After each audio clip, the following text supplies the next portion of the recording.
Sarah Stewart Holland. This is Beth Silvers. You're listening to Pantsuit Politics. This week marks the beginning of the criminal trial of Sean Diddy Combs on charges of sex trafficking, racketeering, conspiracy, and transportation with intent to engage in prostitution. We're going to talk about that trial today, a revolutionary sexual assault trial in France, and how we hold all this alongside the reality of a president found civilly liable for sexual assault and an administration with several members credibly accused. We're 7 years out from the Me Too movement and still trying to figure out what all this means. An obvious warning that this conversation will contain mentions of sexual assault and physical violence. Before we talk about that, we're going to discuss the president's incendiary statements over the weekend and how we're processing them in the context of increasingly dour economic news. And in the spirit of that economic news, we will end, as we always do, by talking about what's on our minds outside of politics, which is right now thriftiness, just being a little considerate of those dollars. It's austerity measures is what it is. Okay, before we get started, Mother's Day is less than a week away, and we have lots of ideas for your mom, from a Pantsuit Politics subscription to the treats we'll get us through merch. So click the link in our show notes for a quick and easy link to get her the perfect Mother's Day gift. Finally, it's hard to believe, but we're celebrating 10 years and 1,000 episodes this summer. As part of those celebrations, we want to share your stories. So if you would like to send us your birthday congratulations and stories of how Pantsuit Politics and other listeners even have impacted your life, we would love to hear those, and we might feature your message at our live show in Cincinnati or on one of our celebratory episodes this year. You can find the link to submit your story in the show notes. Next up, we're going to talk about Donald Trump as Pope? ?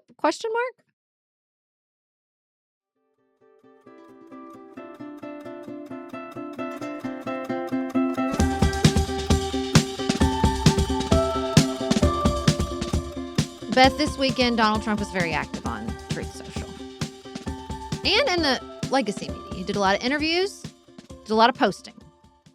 So many clips of Kristen Welker in her purple suit walking around with the president. He did a big interview with Meet the Press.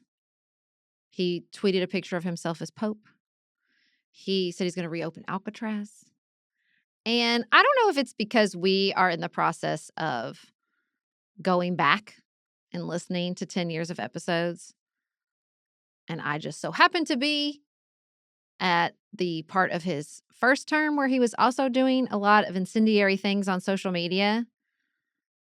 But I find myself having a dramatically different reaction than the first term. Although dramatically is not the right word for it, because it's not a dramatic reaction. It's more of me just rolling my eyes, because it feels more and more obvious that he does this when he wants to deflect from things he'd rather not talk about. Last night, I got a text from a friend that said, I just looked at the news for the first time today, and we're going to reopen Alcatraz, take Greenland by force, and upholding due process is now optional. And I said, can you feel all the American greatness? Because that's just kind of where I am, too. I can't begin to react to everything that gets thrown out. I feel like my reaction is the point of most of it. Like, as a liberal podcaster or whatever, I feel like today I'm supposed to do 45 minutes on how offensive that Pope AI image is. And I just don't want to do that anymore. I think it's unpersuasive. I think it's exhausting.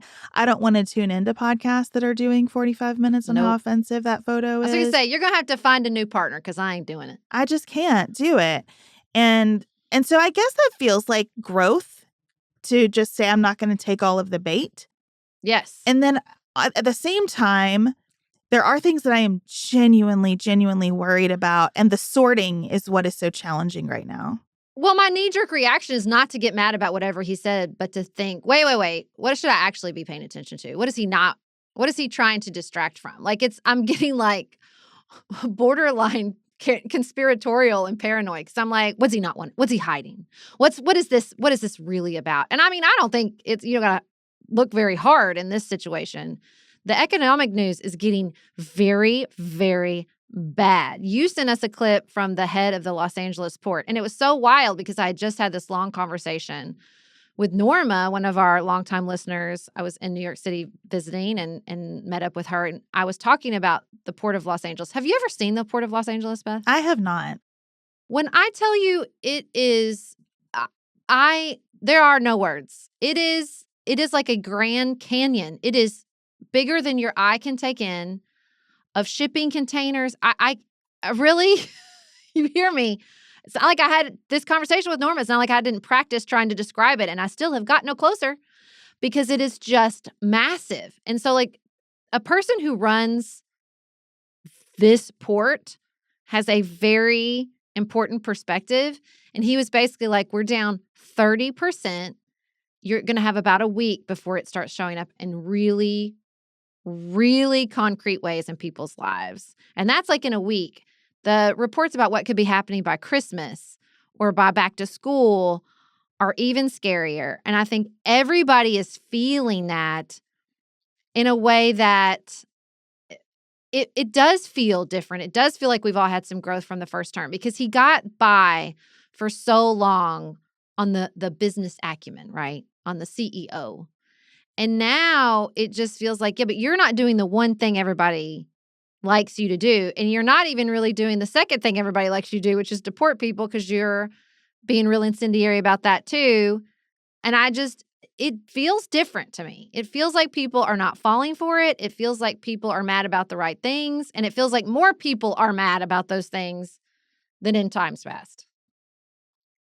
It's just hard to be a person who is unaffected by something that's happened since January. I was thinking about the 50 years that have passed since late January and early February, when part of what the president wanted to do was take over the Panama Canal again. I remember that. And his reasons for wanting to do that stemmed from what I thought was his understanding of how many goods are shipped through the canal to the port of Los Angeles, and how the country that controls the Panama Canal and those shipping fees has huge global commerce power. That's what's so weird to me. Sometimes it seems like he kind of knows what he's talking about. And then sometimes you think he has no sense of anything. When he was doing his bit on the dolls with Kristen Welker on Meet the Press, I don't know if you saw this. Right. So if you didn't see it, the president was asked about a statement that he made in a cabinet meeting where he said that maybe this Christmas kids will have 2 dolls instead of 30 dolls. And those 2 dolls might cost a few bucks more than they used to. And she said to him in this interview, "You saying that your tariffs will cause some prices to go up?" No, I think the tariffs are going to be great for us because it's going to make us rich. But you said some dolls are going to cost more. Isn't that an acknowledgement that some prices will go up? I don't think a beautiful baby girl that's 11 years old needs to have 30 dolls. I think they can have 3 dolls or 4 dolls because what we were doing with China was just unbelievable. We had a trade deficit of hundreds of billions of dollars with China. When you say they could have 3 dolls instead of 30 dolls, are you saying Americans could see empty store shelves? No, I'm not saying that. I'm just saying they don't need to have 30 dolls. They can have 3. They don't need to have 250 pencils. They can have 5. So I'm listening to this and I'm thinking first, who is going to be very, very rich because of these policies? That's a question that I have. You're dissembling most facets of the government that employ people and that distribute aid to them. Who is going to be very, very rich because of these policies? And then secondly, what is it? Is America a store that everybody wants to do business in and we love commerce and we want to control the Panama Canal because we want to be the leader in global shipping, et cetera? Or is it we're all too consumerist and we don't need 30 dolls, we need 2? What is the aim here? Where are we going? But I don't know if you've picked up on this over the last 10 years, but consistency in messaging across issues, not always top priority with Donald J. Trump. Because it's not even with that one issue. If it's bad economic numbers, it's Biden's fault. If it's halfway decent, I wouldn't even be bragging about those jobs reports because they don't include federal employees. But if it's halfway decent economic news, then it's all me. And he will do it inside 4.5 minutes and not blink. Doesn't even care. And that's the Pope thing, too. The consistent message, if there is one, is just Donald Trump's amazing and shut up, you suck. Yes. Because the Pope picture is an epic troll, but also a celebration of an amazing leader who you're damn right would be an excellent Pope. But you can't take a joke. You know, it's all of it, all at the same time. Yes. And I think I just feel better at seeing that clearly and navigating it. When I go back and listen to those episodes, I get so upset. Like, I'm crying half the time. I don't have tears now, if you notice. Like, the feeling of breaking and sort of the grief surrounding that, I've worked through most of that. You know what I mean? Like, I'm real comfortable with that. We're on the other side and we're in a new place.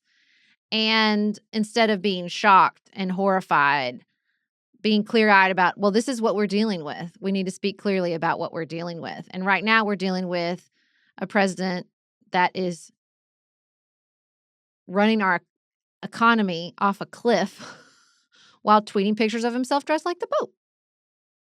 It's really something. It's really something. I wish we were done talking about the norm busting of this president and his administration, but we are going to talk about that in the broader context of the trial of Sean Diddy Combs and some of the bigger changes around sex and politics and power and violence towards women happening in other countries as well.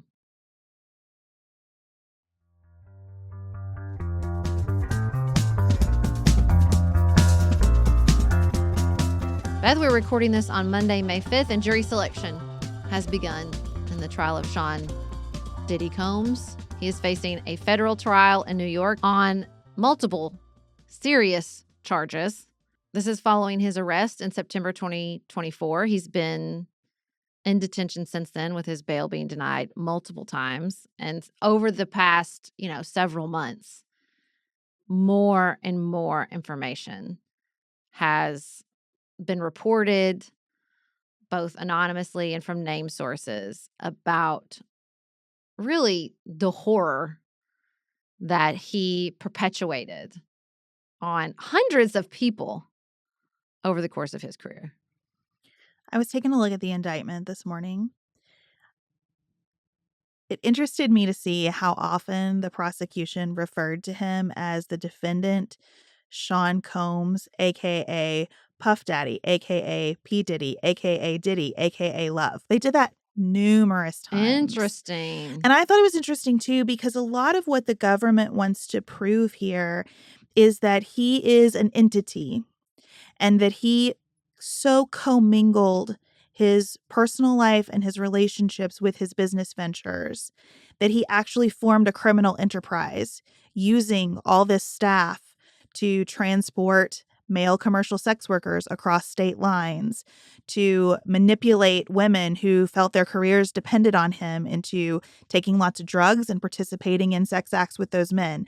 I mean, it really is a small thing, I guess, but I think it lends credibility to the government's vision that he is an entity who has rebranded over and over again.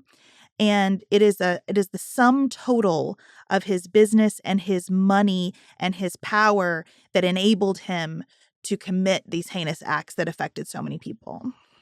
Yeah, as you look back on his career, which you and I had a front row seat to based on our ages, you see someone who from the beginning, from a very young age, you don't get a record label at like, what was he, 23?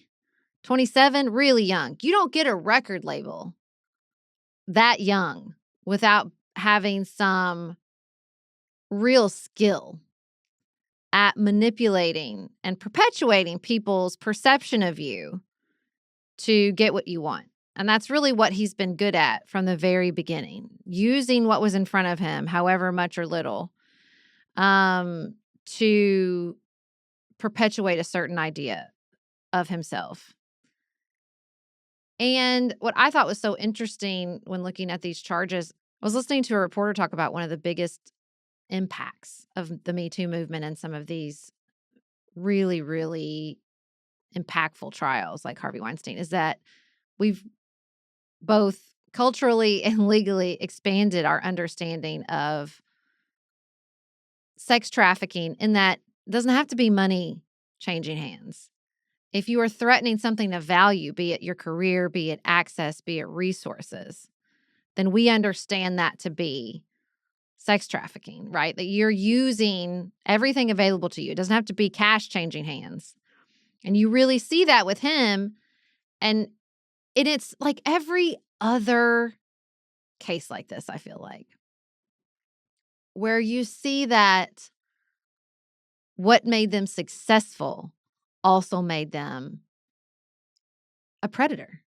Like with Harvey Weinstein, it that bombastic, extraordinary temper and the threats and the grandiose visions of what you could accomplish or what people owed you were absolutely a piece of the success of his film studio, and the same with Diddy. Like you're seeing the thing that made people respond to you culturally, societally, within the industry are the same tools you used to prey on people.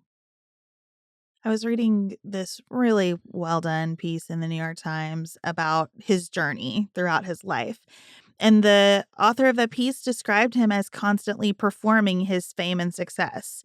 And when you read about the parties in Saint-Tropez where everyone shows up wearing all white, there is just such an echo of like the Roman emperor twins depicted in the second Gladiator movie. People who just have so much that it almost feels like your job to luxuriate in that and push the bounds of it constantly farther and farther and farther. I mean, it'll be really interesting 30 years from now to read a well done biography of Sean Combs and try to put all of these pieces together. It still feels like so contemporary to my life experience, as you said, that I can't quite see where everything comes from.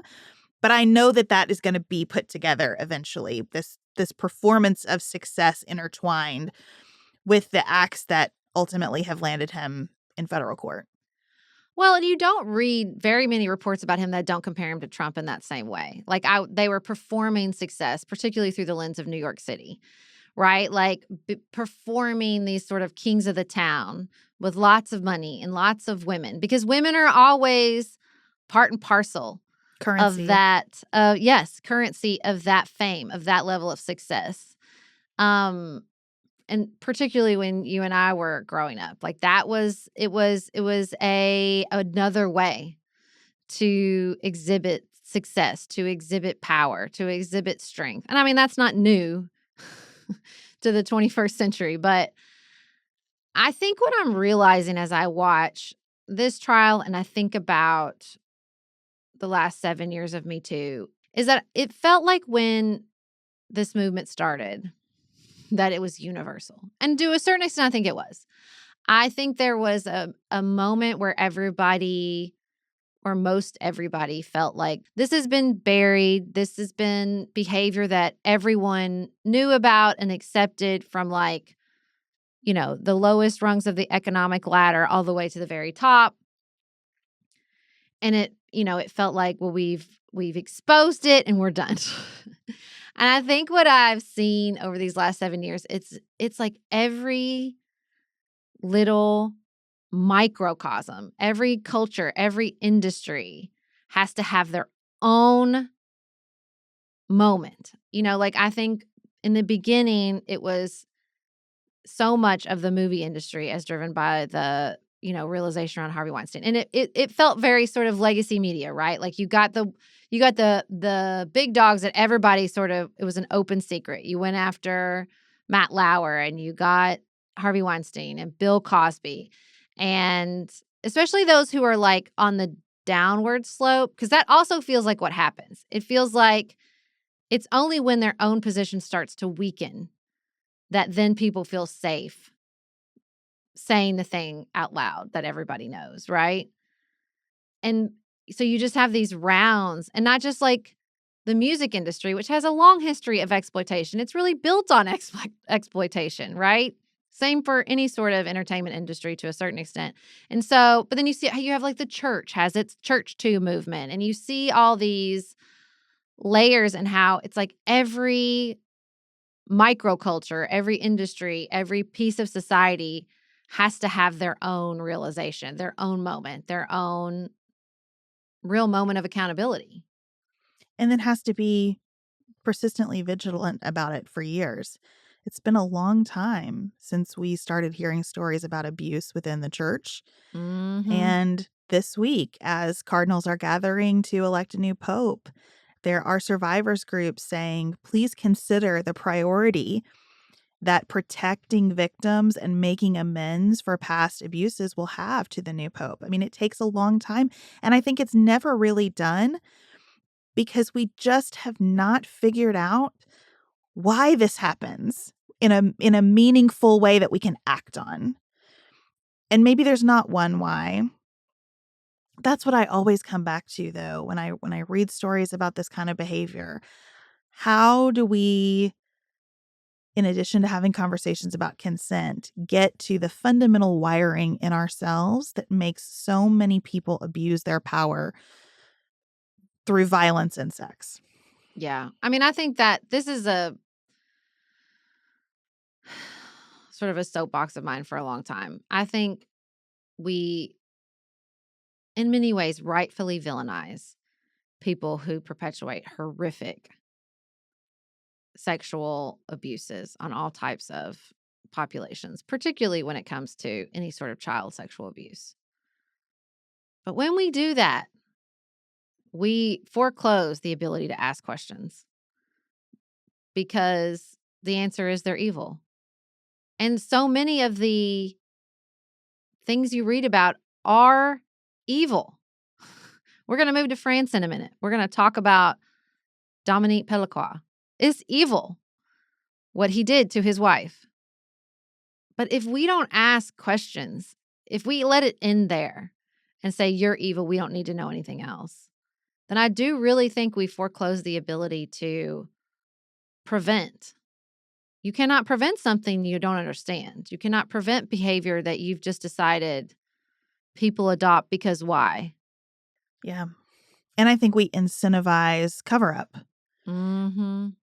Because if the condemnation is so all-encompassing, then everyone who has an inkling that something like this is happening is weighing that and ultimately doing like this individual cost-benefit analysis of blowing the whistle on this behavior, protecting victims, exposing what's going on. I think if we were able to have a more calibrated and robust approach to this that included understanding that something is wrong when this happens and we want to figure that out and treat it, we might have less incentive to just cover it up. You know, Yeah. that's the worst thing about Me Too. It's like, wow, there are this many predators. Yeah, but exponentially more protectors of predators. Mm-hmm. Exponentially more people who have turned their eyes away from systemic years and decades long exploitation. Like that's the harder thing to contend with almost than even if you decide that these are just evil people. Well, gosh, an awful lot of people aided and abetted that evil. Well, that's what I always remember thinking when I was watching Leaving Neverland, the Michael Jackson documentary. There's a moment where they talk about the parents of the children that he abused when they first began, having a relationship as a family with Michael Jackson. Their hotel rooms were like next to their children. And then over time, they would get further and further away. And I thought somebody was booking those hotel rooms, and it wasn't Michael Jackson. And this is certainly true of Diddy. There was massive amounts of people involved in this enterprise. And it's so hard because there's like two different Me Too's to me.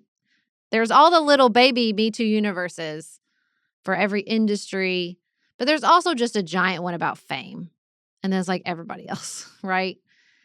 The fame, I remember thinking this with Leaving Neverland. Like he had groomed every child in his presence before he ever met them because Michael Jackson was so famous, and beloved.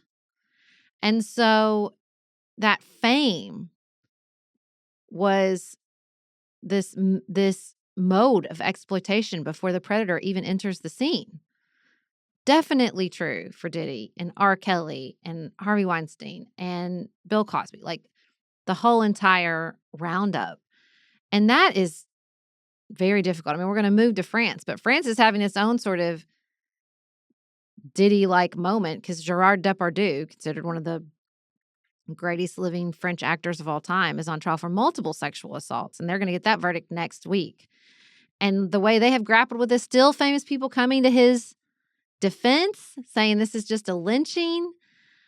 But like, it's definitely like I was reading an article and they called him France's monster. Like it was like another open secret. And because he was so famous and he's this like central foundation of French cinema and the French movie industry, it's like, it's not like people were grooming. It's like everybody had a stake in it. If he went down, everybody would be affected. And maybe that is the role fame plays in all this, is that once you love someone and you love their work, then what does it say about you if they do something horrific?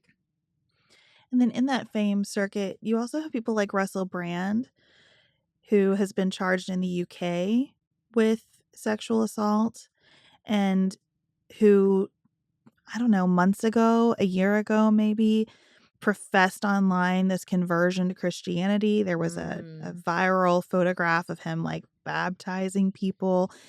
And, you know, situations like that where you can tell that a person is entrenching in something to try to build some protection or some kind of foothold around themselves and has all the resources to do that. It just makes it a very different universe than the average person who's experiencing this within their own industry or their own organization. You can't outrun it. You know, in some of the court filings in the Diddy case, his lawyers admit that when the video of him just beating a woman in the hallway of a hotel surfaced, that the public opinion against him shifted. And that was significant enough to them to say in a filing.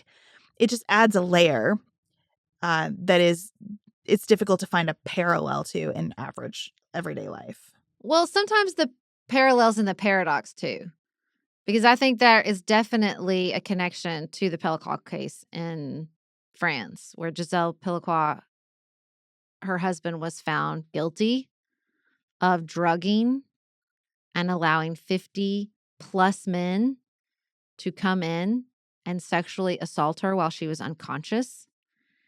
And I was struck throughout the trial, not only by her incredible bravery. I personally believe she should win the Nobel Peace Prize for what she has done, waiving her right to anonymity and insisting on this public trial, because so many of these 50 men would come in and say, I'm not a rapist. He told me she liked it. Like, this was what she was into. It was being unconscious. And like, and it was the video, like they were often showing the videos of these assaults to the men themselves. Like this video evidence level of like when you just finally have to confront the reality in front of yourself, because it doesn't matter, right, if you're famous or if you're just this average French man, that there is this, I would never, that video evidence forces you to confront. And especially with somebody like Diddy, when people's mind is already filled so full with images of you being successful, being dancing, being like this version of fame. I think same for Gerard Depardieu. It's like you have to have this, whether the video is conflicting your own ideas of yourself or the famous version of yourself, like it has to get to a point where people just cannot ignore it. I had a conversation a couple of years ago on Background with a woman who is an advocate for women truck drivers. And she was telling me about how dangerous it is for women truck drivers, especially when they first start with a company, because they are often paired with male drivers for training. And, you know, you're out in long stretches of America with little contact with the outside world. Sometimes your cell service isn't even working and you're just stuck in a truck for days on end. and the vulnerability that creates, I had a hard time wrapping my mind around as she was describing it to me. And yet, it's been really hard to tell that story, and there's been a lot of litigation around that story because you don't have that sort of can't deny it, must face it evidence often. Mm-hmm. There are some, and they're working on making sure that there are mechanisms to protect people, not just women, but people who drive trucks in a lot of dimensions. But that's so often what it takes is just something that you must stare down, because as much as we like to say people who do this are evil, it's very hard for us to see that in folks who we think we know and love. Well, don't you think that it's like that's the cover up? And I don't just mean like personally, I mean culturally. That's why it's so, because we again rightfully condemn this behavior.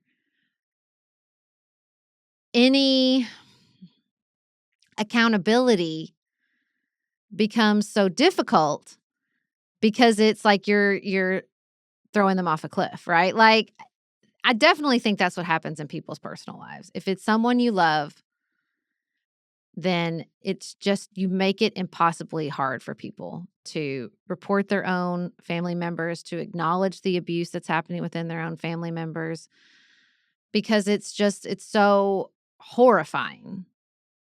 And it's really difficult to say, like, how do we not balance? What do we want to say? The event is less horrifying so people turn each other in? I don't think so. Like, you can't, that's not the answer either.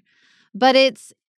And you want the standard of evidence to be high. I mean, that's definitely how Trump and half his cabinet is skating through, right? They don't have a video. Right. And until you do, although that's not even true, we had freaking Access Hollywood. Like, we had him. But he could spin that video. That was right. a spinnable moment. That was a spinnable moment. But I mean, you have Peter Hegseth accused of sexually assaulting someone. You have Elon Musk accused of sexual misconduct by a flight attendant. Obviously, Matt Gaetz. That's why he ended up not being nominated generally. RFK and his nanny from years ago. Like, so you want it to be more than a rumor, but it shouldn't require a videotape. It's just, it's hard. And look, the reality is people are coming back from this. Like, we're saying we throw people away, but we really don't. Mark Halperin has clawed his way back. Andrew Cuomo was going to run for mayor of New York City. Brett Kavanaugh is a Supreme Court justice. Brett Kavanaugh is a Supreme Court justice. All these people are on the cabinet. They're there. And it's just, I want to wrap it up in a neat bow and be like, this is what we've learned so far, and this is the steps forward. But I don't know. I don't know the answer to that. I don't know either. When I had the conversation with the woman about incidents with truck drivers, every part of me believed everything she was saying. I mean, I have no doubt that what she told me is true. And I went on to read how there is litigation about this.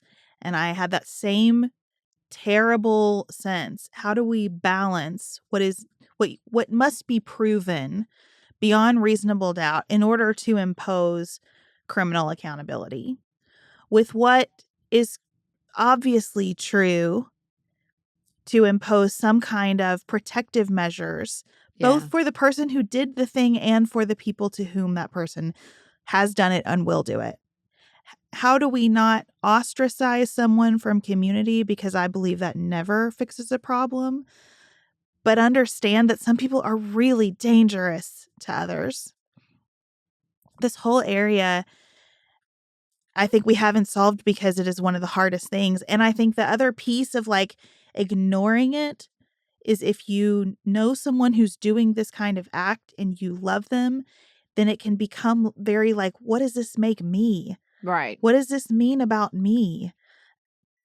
And so I think we almost have like a lot of psychological protective instincts that kick in. It's not just that you want to aid and abet evil. It's that your own brain starts to build some barriers to try to help you out.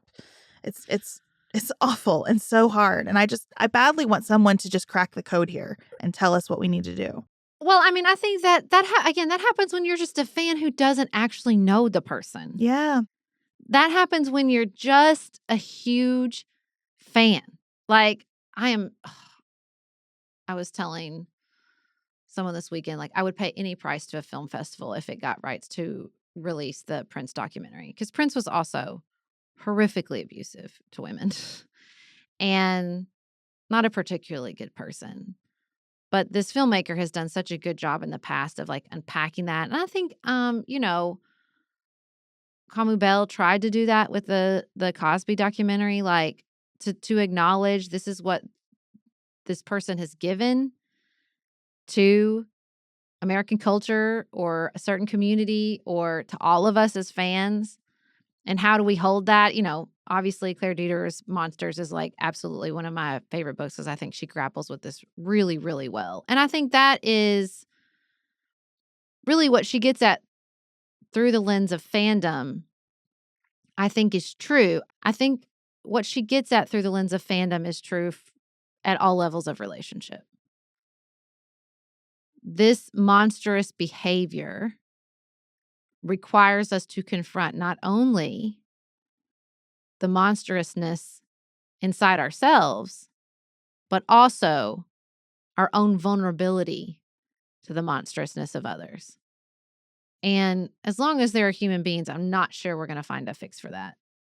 I'm not sure we get to a place where human beings can't do monstrous things to each other. I wish we could. I think we've gotten better. I think we've made enormous progress. But I think there is this heartbreaking reality, especially as a woman, to just face that people are capable of this. They're capable of this towards me. They're capable of this towards my children. Like, it's just, and finding accountability is both hard and also like, would it ever be enough? Has the Catholic Church fixed it? Are we all comfortable with the accountability? Like, there's just, if P. Diddy goes to jail for 50 years for the rest of his life, like, it won't be enough to fix, quote unquote, this harm to people. Like, it's just, I think that is what we're trying to get at, and also what we know will never be enough. Well, and I think that gets to your point about learning. The Me Too movement has asked the world to do a lot of learning through the lens of victims' experiences, which I think has helped move the needle in a positive direction and has also come at a ton of expense to those victims. Yeah. Not every woman should have to do what the woman in France has done. And not every woman has kind of the reserves for that. Not every victim can tell their story this way, and nor should they have to. So we've tried to do a lot of learning through the victim's lens.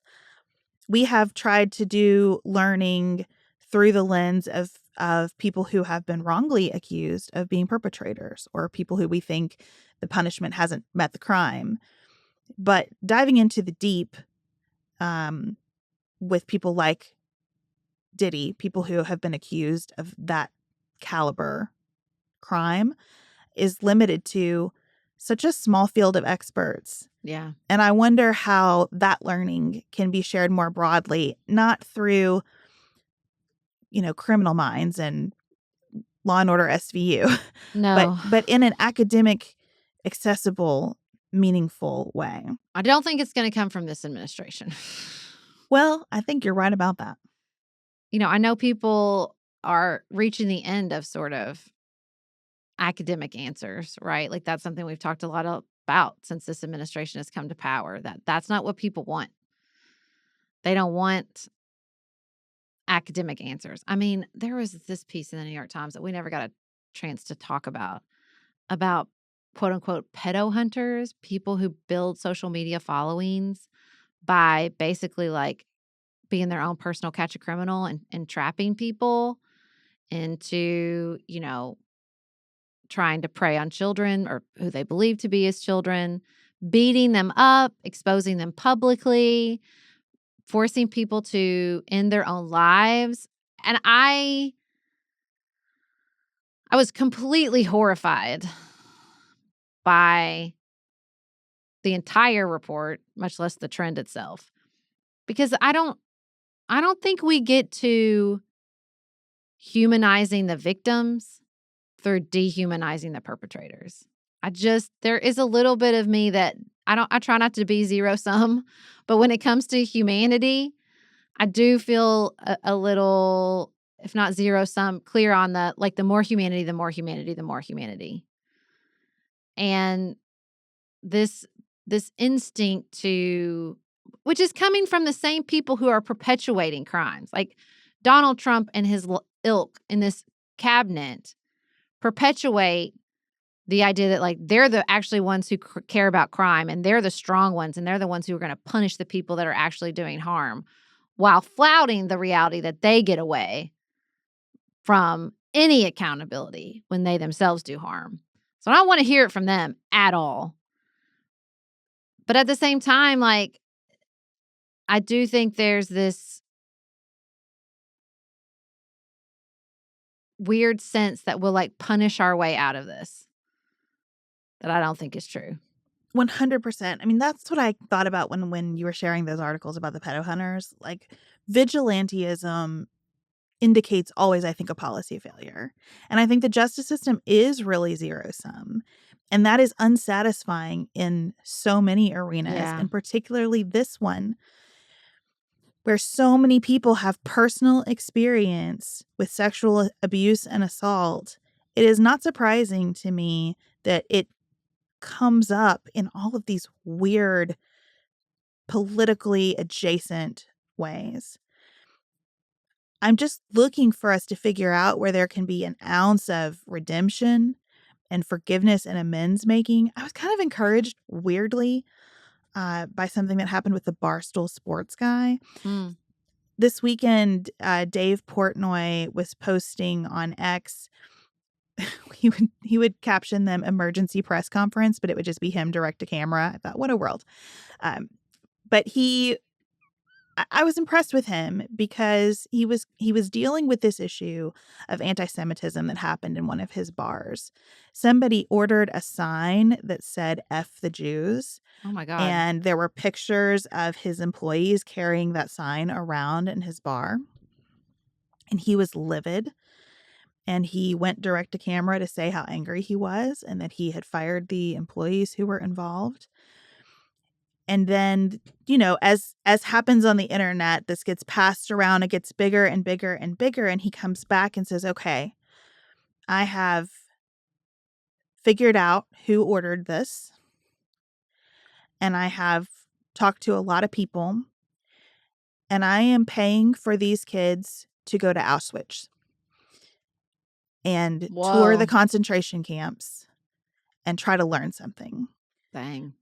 And he said, I see this everywhere, anti-Semitism everywhere. It's the worst I've ever seen it. And maybe this is a chance for a teachable moment. He said, if they had said no, if they had turned me down, I would be here online trying to, give them the internet justice too. I forget exactly how he phrased it. I would ruin them here publicly. But because they are willing to take this trip that I am going to pay for and learn something, I'm hoping that will make the world a little better. Now, I am sure there are a million pieces of this story that I do not know and understand because I am not frequently in the Dave Portnoy sphere.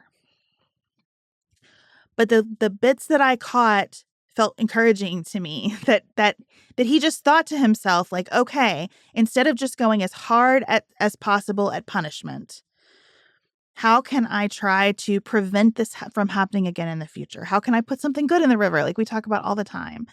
And I admire that approach, and I wish we could find that corollary in lots of spaces and through institutions, not just through individuals. Well, and I think we decided at the beginning of Me Too, that solution was going to be consent. We're just going to focus on consent, and we're going to double down on consent education and conversations about consent. And I don't not surprisingly, think that has gone exactly as we expected it to go. Because does anybody think that Diddy ended up here because he doesn't understand consent? This is not about consent. This is about violence and power. This is about perpetuating your own messed up desires at the expense of other people. Like, I don't know. I think the more insightful moment culturally into Diddy was probably that monologue in White Lotus. Like I I think there is something here that's deep and goes beyond consent between adults in sexual situations. Like there's a predatory behavior that is a thread through all of this. That any assertion of, I'm not giving consent is not going to stop. If you're RFK and it's your nanny, or if it's, Pellicot in France filming 50 plus minutes. He got caught because he was filming up women's skirts in dressing rooms. That's how they caught him. And same with Diddy. I do think that we kind of got stuck because I think there was a lot of positive forward momentum around consent, especially young people and talking about desire and and that's all well and good, but it doesn't have a lot in my mind to do with the predatory violence that we see in so many of these cases. Yeah, and I think for rule followers, people who were never going to abuse their power anyway, probably, consent has become kind of a scary proposition and brought a legalistic quality to relationships that's really difficult. I think the trouble with consent as a model, as important as it is, I'm not arguing against consent, obviously. Right. But I think it just sounds really formulaic in an area of human relations that is based on so many imperceptible almost exchanges between people, things that we don't really have language for, ideas that we don't really have words for. And I think it also has all the problems that intent has in the criminal context. Diddy is using consent as a shield. These were my girlfriends. Yeah. They agreed to this. They went places with me. They stayed in relationships with me. And who knows to what extent that's true to him and what kind of machinations he's had to do for himself to make that true. And isn't there still some kind of objective societal standard that we have to look to? Again, that's why this is also complex. There are no easy answers, and it's all situational, and it's all happening in layers of ourselves that I think we don't always have access to. Well, and I think when I say we've made so much progress, if you go back, and you can see this through the lens of anti-Semitism, absolutely. But if you go back and look at, moments in American history or moments in really global history, when there was just massive amounts of cruelty. Listen, I am reading the Cromwell series from Hilary Mantel. You want to talk about cruelty to people, how people were punished and tortured during the rule of King Henry VIII, or the French Revolution and that level of violence, in even in Russia, towards serfs, you were less than. That's why we could treat you that way. That's the really always the center point of any human interaction where there's cruelty and violence, which is you're less than me and I get to do with you what I want. And I think that there is absolutely a part of this that has, let me say it again, and there is absolutely a piece of that is indelibly linked with patriarchy. And that particularly at certain levels of success and definitely in certain industries, women are less than. I think that's the fame. That's why fame is such an accelerant. Because what does fame tell people? It tells you that this person is better. That's why they're famous. And you're lesser. And that's why you're not. And so especially you cross-pollinate those two, that women are lesser and I'm famous, so I'm more, then you have a really, really dangerous situation where there is enormous capacity. That's why you see it in churches. That's why you see it across ages. That's why you see it with Matt Gaetz and the women were so young. Like, you add any other component of something about me makes me more and you less, then you're going to have the capacity for cruelty and exploitation. And I guess that's why I'm so, laser focused on the humanization and the connection of humanity to this, because I don't think we'll ever reach a utopia where we all treat each other as equally deserving. But I do think there's a lot more progress to be made, and to keep our eyes on the sort of center point of all this, be it, this Liberty trial or a moment in another country, is really important.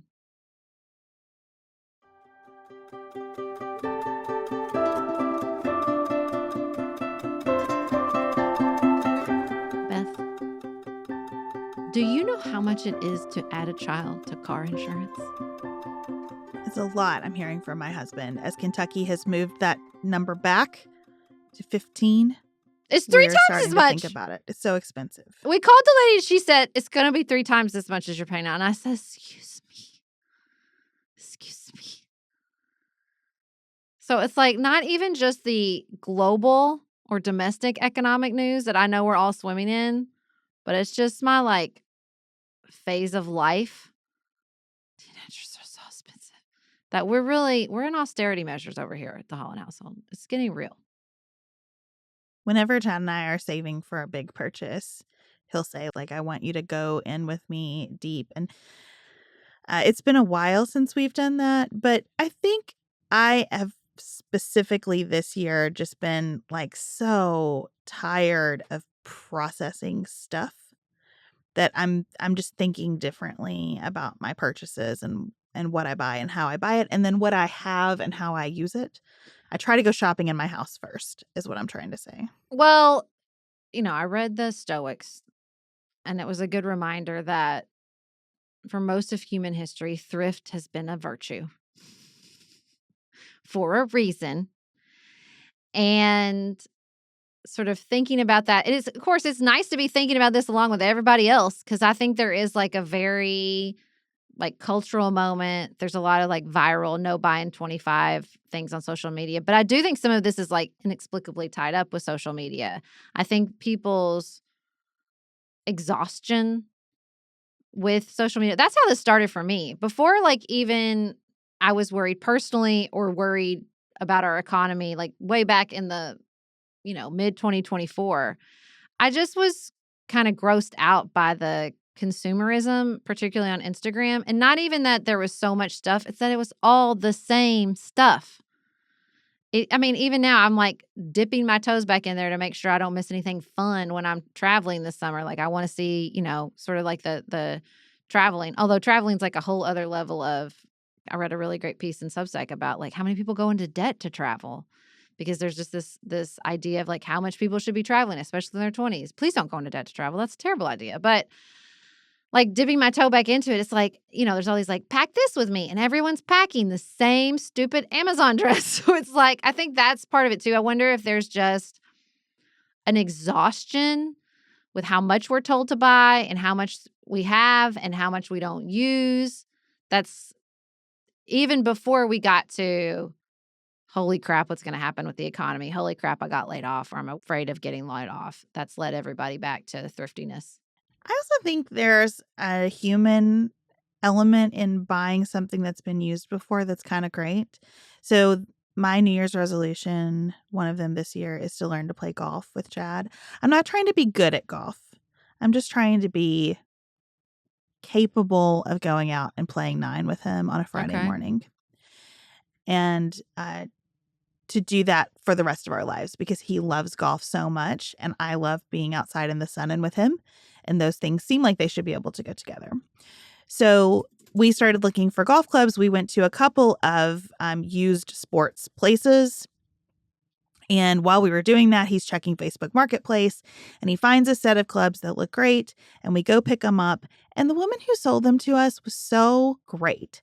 She was so excited. She was like, I think lots more women need to play golf. I'm so excited that you're going to try to learn. She was just finishing med school and is getting ready to move for a residency.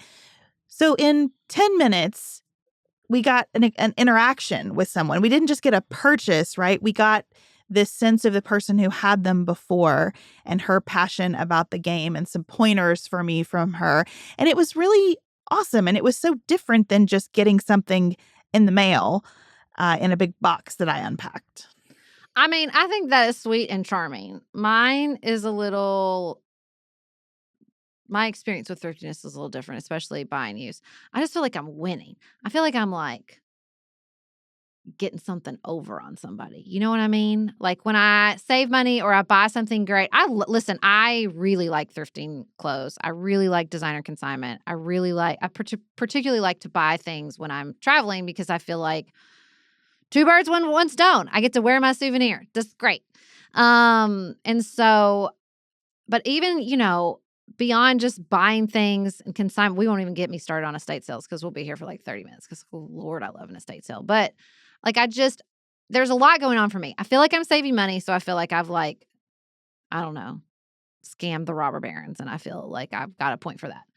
I feel like it's unique that everybody's not going to have the same exact thing or a million versions of it. That's really important to me. And I feel like often I get better quality stuff because you can make your money go further when you're buying used or consignment. But I mean, even I've kind of realized for so long, especially with the stress of diabetes, I was just using money to remove any sort of tension.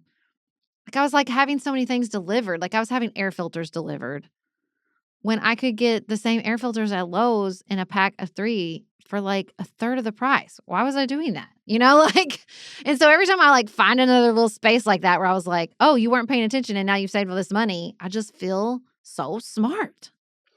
I think often I feel when I have ordered something, I can check an item off my to-do list. Oh, yeah, 100%. I achieved a thing.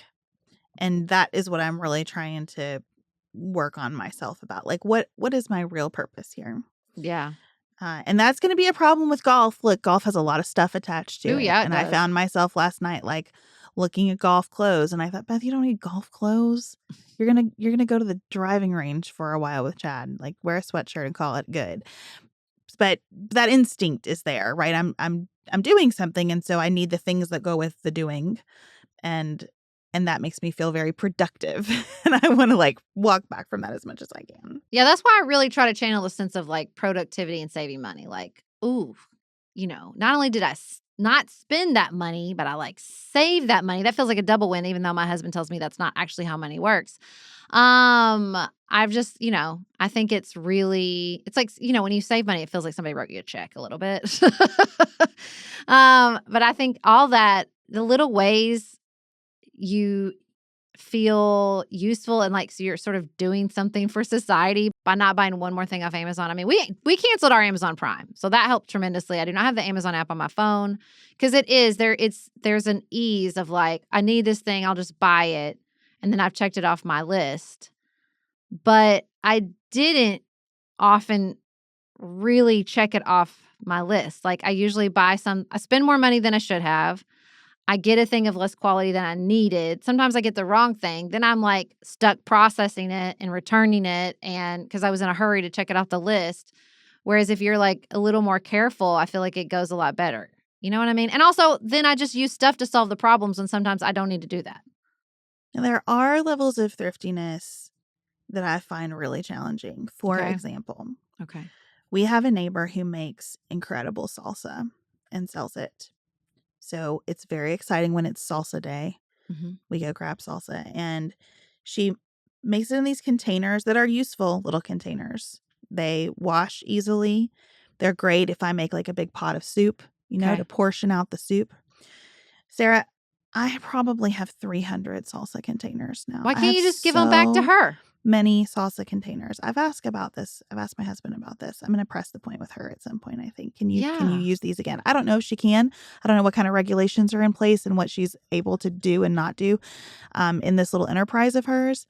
But there are things like that. I remember my grandmother keeping all of the butter containers, and those were the Tupperware. And I really try to do that. But man, storing all of that stuff, there's a point where the thriftiness starts feeling like excess in and of itself that I struggle with too. Yeah, I mean, I do this with like every bread tie. I'm like, well, I have so many bread ties. I could use this again. Yeah. It still has uses. And that is hard for sure. And also you can get in this trap where you're like expending more energy than any money you would save, right? Yes. Like I could go make more money in the 2 hours I've spent, I don't know, Yes. cleaning out my Tupperware drawer than I'm saving all the containers. So there is a balance. I just think in our current consumer culture, we got a while before we have to worry about it. You know what I mean? Like we're up against quite the behemoth of attention fracking advertising platforms before we really need to worry about, any sort of imbalance on the other side. Like I get that way with food. I have fully internalized the behaviors of my grandmother and great aunts who grew up during the Great Depression. And when they say wasting food is a sin, I agree. And so I have to like really watch it with food. It's probably a miracle I haven't died based on like old rice. Because did you know old rice is like really Toxic. And so yeah, that's the one I have to really watch. Like I don't know if my goal, like what I would really feel, but I'm always pushing Nicholas to like eat from the freezer, eat from the freezer, eat from the pantry. Like, do I want it to be empty at some point? I'm not really even sure. Well, we also eat the leftovers for sure. I love leftovers. And I am learning about produce that I just have to process it all on the weekend. Yeah. Because if the grapes are washed and off the vine, my kids will house them. We will burn through the grapes. If the grapes are just in the bag where if you wanted some, you would have to wash them and then pick them off the vine yourself, they're going to go bad and I'm going to throw them away in 2 weeks. And I resent that a little bit, but I'm just embracing it because I hate throwing the food away too. It makes me feel terrible. Yes. So I'm just looking at all these areas. I'm going to have to save a lot of money to get to this car insurance situation because goodness gracious. And welcome for tips on thrift when it comes to insuring your teenage driver. Hello at pantsuitpoliticsshow.com, guys. Send them on. But we would love all your tips. I love hearing people's tips on this kind of stuff. I think it's the most fun. I think, travel tips to save money. Highly recommend the Southwest Companion Pass for what it's worth. And any other tips you might have for thriftiness. Our inboxes are open, guys, and the comment threads on Substack. I can't wait to dive in and listen. And we are so glad to present you with options in our gift guide that aren't just stuff. That's right. We have some stuff if you like stuff because a little treat now and then is fantastic. But we also have gifts that are much more about experience and learning and community. So check that out. And fortunately, it's all tariff-free. Tariff-free, baby. All right. We'll be back in your ears on Friday with another episode of Pantsuit Politics. And until then, keep it nuanced, y'all.